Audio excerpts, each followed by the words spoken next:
and welcome to Happy Hour 1111. I'm your host, Millennia Lytle. I've started using Millennia, which is my first name, as opposed to Dr. Millie, because I don't feel like this is really making use of my doctoring skills exactly, although it is my intention for it to be about health and how to be healthy this week. And so I've been pulling cards. It's definitely an experimental, creative, spiritual outlet for me. Um, and it seems like it's different. I've done a few more readings than normal in the past couple of weeks just because the energies have been so intense. And then, um, oh, look, we got the soulmate card. We got that 2 weeks ago as the chakra card. So the energies have been so intense, but now it feels like something's rolled over for me. I'm not sure. It feels like this might be something a little bit different today. And for the chakra reading, I am broadcasting it on YouTube for my YouTube viewers. And thank you so much for joining me. And of course, I begin my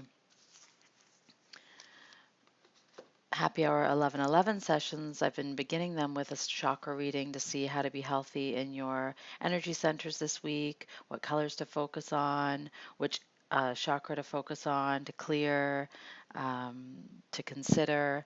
And so this week I've pulled 2 cards. I have pulled a root chakra card, Soulmate, which we also pulled 2 weeks ago. And I've also pulled, so we've got a root chakra card, and then we've also got um, an indigo card, recovery.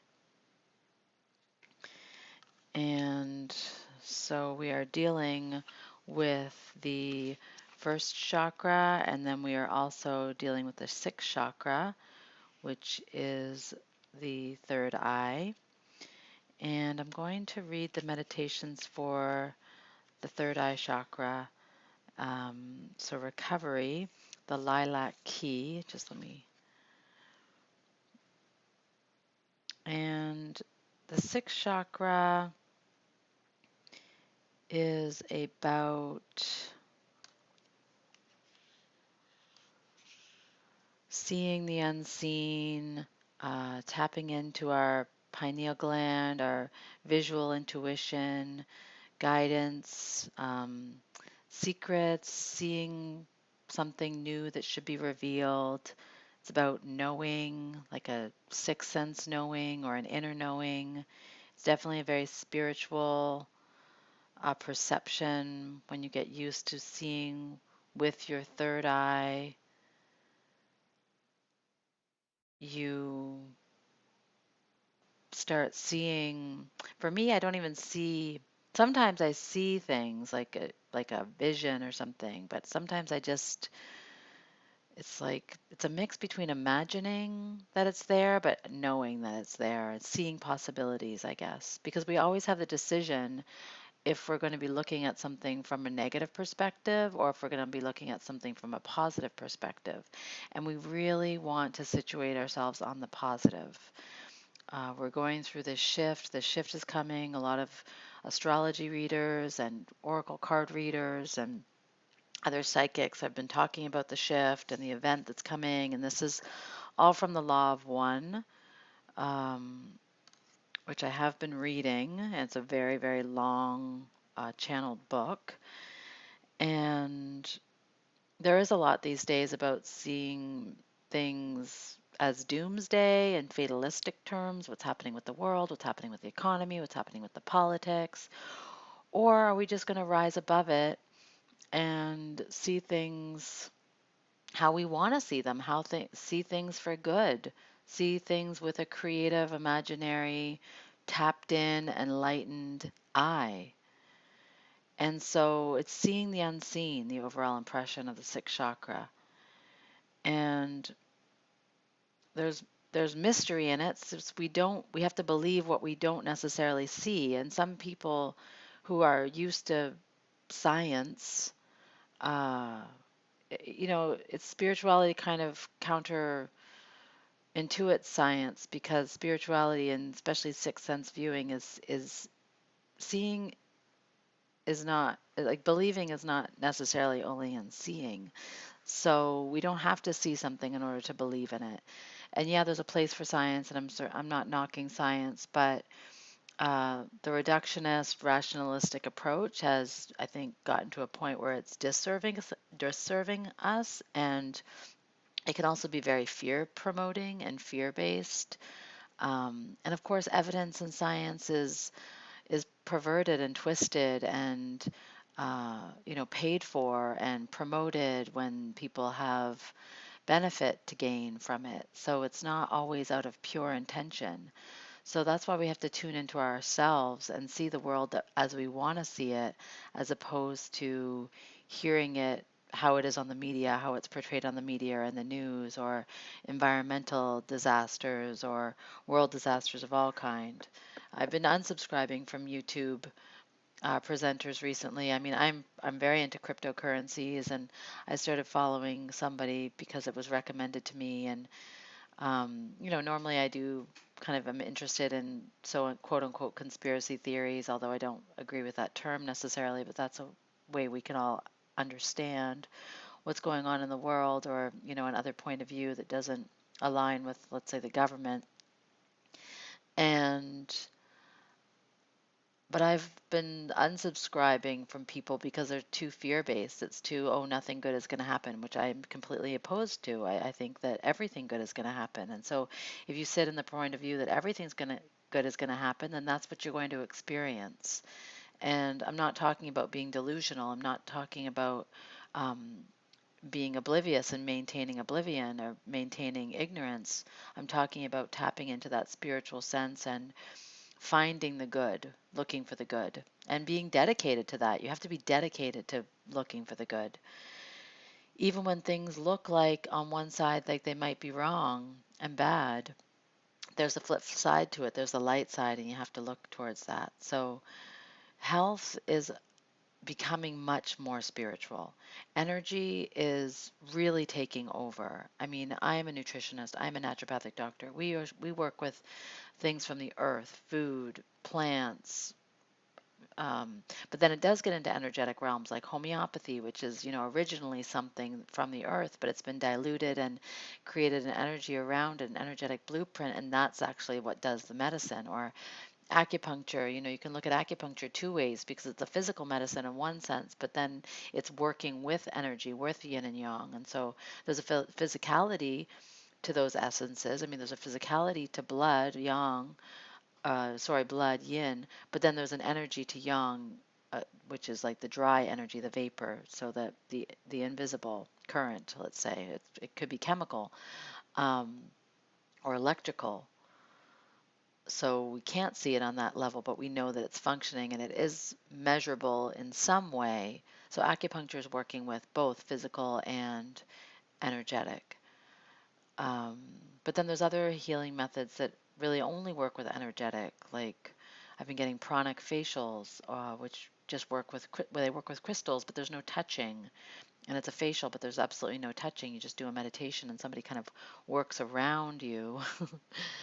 And I do believe that health and I am I mean, I'm still practicing as a naturopath, and I do believe that it depends on where a person is. If a person is willing to receive the physical benefits, the benefits from physical substance, physical materials, physical medicines, then that's where the person is. And of course, we always need to nourish ourselves and take advantage of what's all around us in the material that nourishes us and that helps protect our health. And we have to live in this body that we have, and so therefore we interact with the nature, and we interact with the plants and the species and the animals and the flowers and the environment and everything. But also, as we ascend, we realize it's more about perspective and more about uh, self-healing and trauma and hands-on and energy work and redirecting flow and scaling up and following intuition and having deeper knowing and deeper understanding and becoming more subtly aware. Uh, I used to teach astral physiology at this yoga school in Toronto, and I'm being reminded of that. So, the sixth chakra in a nutshell represents our sixth sense, and all the cards in the purple color ray, indigo, and violet appear in this chapter. So, I'm using Tori Hartman's Wisdom of the Oracle guidebook, and she kind of merges the purple into the sixth and the seventh chakra because she uses a gray or a silver for the seventh chakra. Um, so the brow chakra is the third eye and houses all that is hidden within, including our intuitive knowing. And this card often reveals family agreements made before you were born, karmic issues. So family issues before you were born can be past life things or even just inherited memory, inherited DNA that's memories that's stuck in DNA, which you have brought into the world to work out. The sixth chakra reveals your intuitive focus and your inner knowing. The cards in this chapter may reveal the behaviors you've either inherited or unknowingly chosen to copy from your family of origin. And this is really important when we're thinking about epigenetics and genetics and what we inherit from our parents in terms of disease. A lot of that is trapped in memory and understanding and experience what the family went through and how that lineage has been passed down, how that memory has been passed down, not just the physical gene itself. And maybe it manifested into a physical gene that we can measure now or measure the presence of, but then this whole world of epigenetics and the fact that we can turn these genes on or off really means that we can change our genes. And I do believe that if you change your mindset, you change your environment, you change your thoughts. Thoughts are things. That's a Bruce Lipton concept. It's very, very, heavily used by, not overly used, but heavily used by Abraham Hicks and a whole lot of people who teach how to be, law of attraction and Um, so if we work on those things, I really do believe that if we were to continue to populate, have children and generate offspring, future generations, then the genes themselves could disappear over generations. Not just that the gene would be turned off, but it actually might disappear. And so I do think that the genetic inheritance is a temporary situation. Now, which is not to say that in this lifetime we have to obviously deal with what we're given. So some people really do have genetic health issues. Uh, but I do think that it's more changeable than we think through our actions and our thoughts.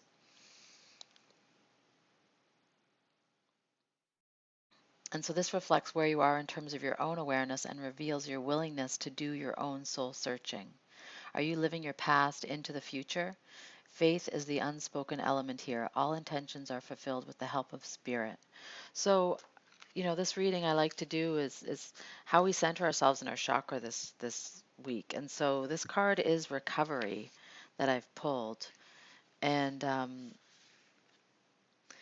Happy Hour 1111 is a meditation. It is a meditation to express and explore all realms of health this week.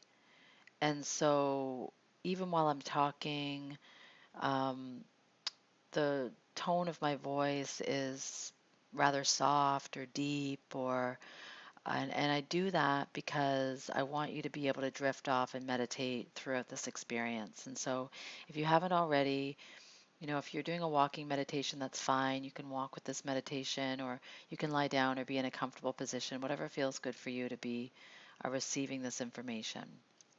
And so the lilac key is the legend in this is the name of the legend of this card. And pain from our past unlocks the door of understanding. And this is extremely important. Historically, how we've been living, and this has to do with genetics. Historically, how we've been living causes us to run from our pain. It causes us to seek lack of pain from our pain, resolution to our pain. But the way that we have to be healthy now is to confront our pain, look at it, get to know it. Like we have to do with darkness, we shine a light on it. And so we shine a light on the pain from our past so that we can understand it and understand ourselves. And then we can also help others understand themselves.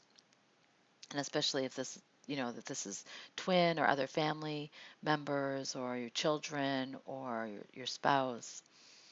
So Greta walks to find painful memories from her childhood all around her room. In the distance appears a huge wooden door with white light streaming through the keyhole. As Greta tries to gather up her painful memories, they melt and form the great lilac key.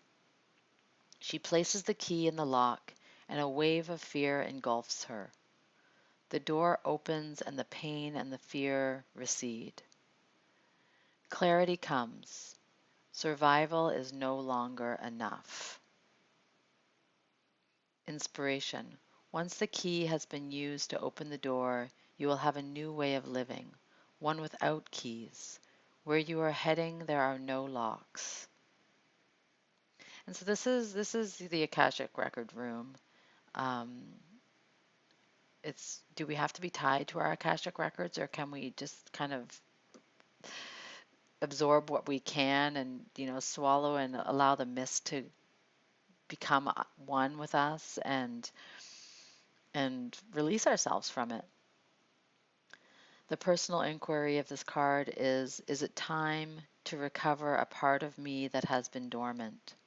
Am I ready to live an inspired future? So this card is all about facing fears. Wounding is strength. So there's a quote about courage. Courage is not having no fears, it's facing them, something like that. I mean, I'm heavily paraphrasing. But you don't get courage by not being afraid. You get courage by facing your fears and being okay with being afraid. Courage to face pain, awakening greatness. And so this is where we find ourselves. This is where we find our strengths, our mission. And the words to meditate are on our genuineness, regeneration, and understanding. And so allow yourself to take a deep breath in from the base of your spine.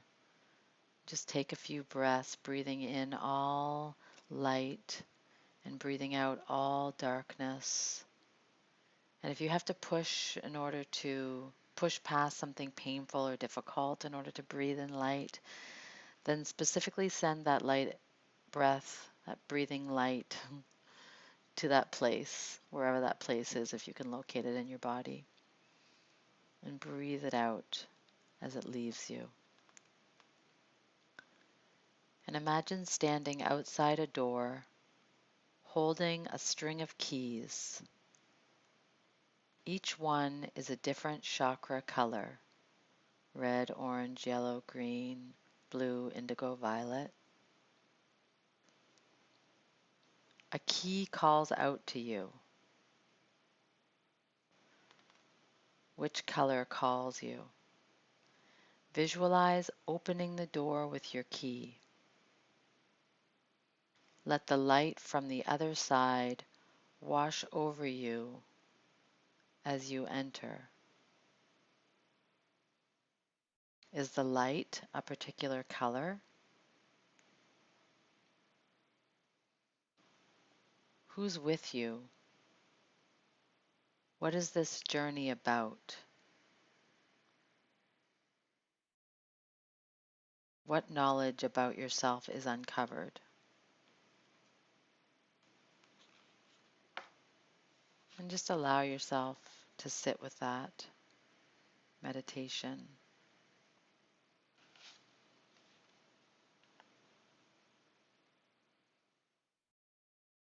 And allow yourself to linger there for as long as you need in order to receive a special piece of information about yourself. And I hope you enjoyed this reading. And if you'd like to come over and hear the rest of How to Be Healthy this week, I'll put the link below. You get 4 weekly sessions for $11.11. I will be raising it soon, and I'll announce when I'm going to raise it so you'll have plenty of time to join. 4 weeks for $11.11, and it updates on a monthly basis. Recover well with your third eye this week. Blessings.